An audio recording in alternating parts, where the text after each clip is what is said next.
Would you please welcome with me, Phil Lees.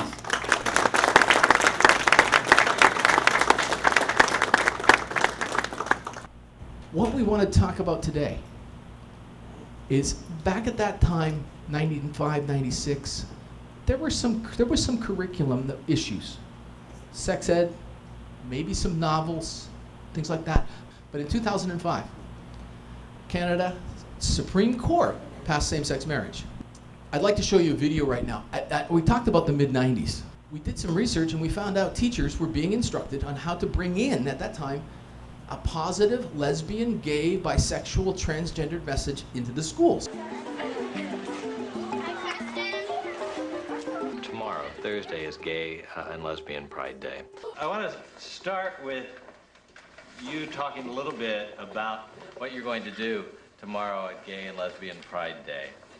And I don't know what to do about this, but as a school, are we saying that the kids have to support this? I mean, I guess that's what it sounds like to me, that we're saying if a child comes from a background that says that homosexuality is not correct, are we telling that child that they're supposed to? This is what you're supposed to do? And I don't know if this works for you, but I think that we are asking kids to believe that this is right. Imagine if every time I went to play soccer, I had to hide my right shin.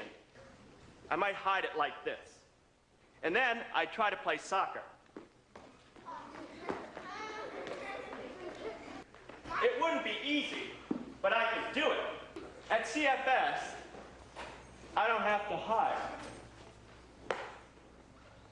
So I can play soccer with two legs.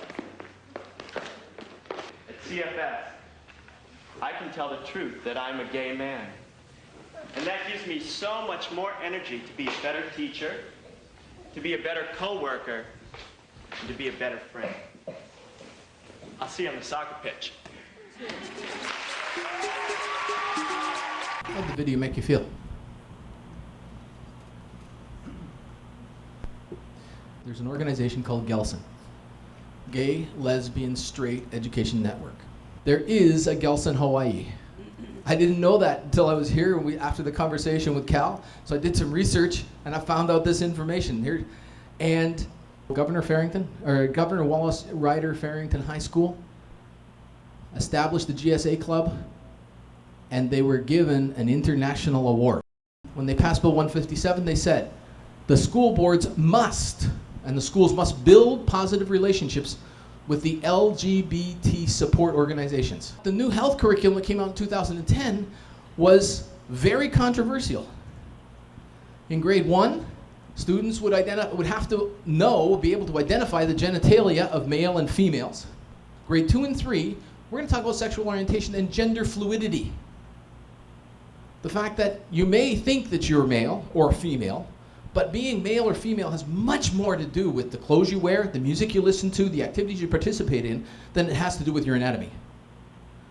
And that you can choose to change your gender as you go through life. That's grade 2. Grade 4, puberty. We're going to talk about puberty. Well, that used to be done in grade 6. We're kind of moving that up now. Grade 6, personal pleasure. And that's what it's taught. That's the term used to investigate ourselves in grade 6, sexually. Grade 7, anal and oral sex. Teachers must do this. And if they don't, a school board can take action. And teachers can be forced to go to homosexual sensitization classes. And there is even the potential for being fired. If you're going to change the attitudes and values of society, you've got to have some significant strategies. And here are the 3 strategies, and these are the same strategies that are going to be in your legislation. Student club activities. Okay, so we're going to have GSA clubs, just like what happened at Farrington. They will be legislated. In Ontario, high schools must have GSA clubs. Sexual lifestyle curriculum being integrated, every subject, every grade level. And thirdly, and I don't know what it's like here in Hawaii, but we have thousands of small churches that rent school facilities. You will not be allowed to rent those facilities unless you embrace the provincial or state code of conduct and state values. I want to share with you the person who's the advocate, American, Dan Savage, who's the advocate for the LGBT community and for Gay Straight Alliance clubs. I want to share with you these Gay Straight Alliance clubs, and we have this happening in Canada, they have the right, they've been given authority to have assemblies in schools. The Bible. We'll just talk about the Bible for a second. People often point out that they can't help it. They can't help with the anti-gay bullying, because it says right there in Leviticus, it says right there in Timothy, it says right there in Romans that being gay is wrong.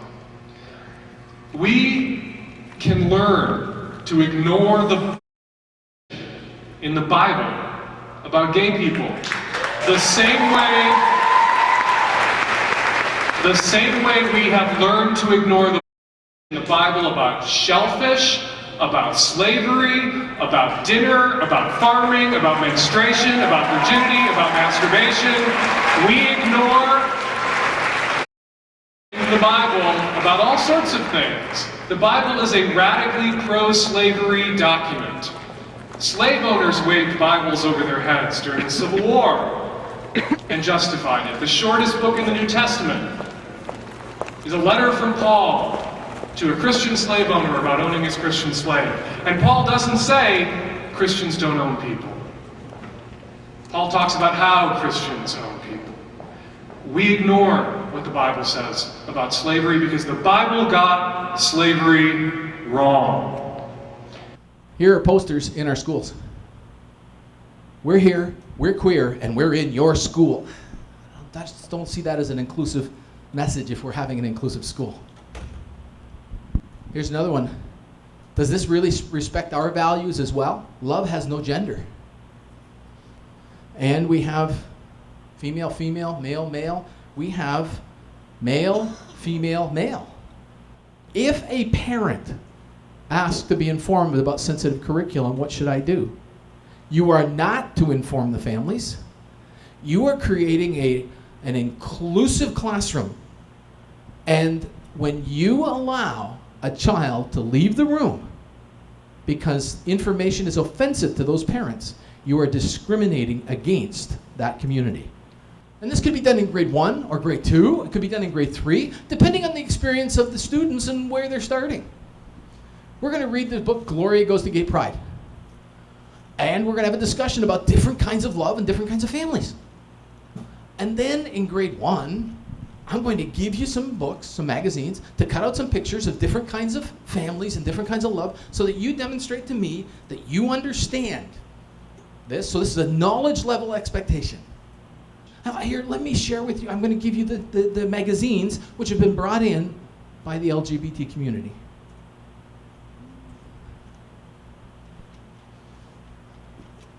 We're going to cut the pictures out, glue them down, put them in place, decorate the classroom, because next week we're going to celebrate Gay Pride, which is a celebration of families. If a child, even in high school, just raises his head and says, you know, I accept the fact that people have these choices, and I'm not judging them. But even if they don't say, I'm a person of faith, if they say, I choose and will choose to live a heterosexual lifestyle because of the medical issues around increased sexual activity, the child will be identified as homophobic, that will be identified as being discriminatory against people who choose to live differently, and the child will be disciplined. I'll tell you what's happened in Ontario and what I'm hearing in other countries. Human Rights Commission in Ontario and in Canada has said, once we fix the secular, public, and Catholic schools, private schools are next, and homeschoolers are after that.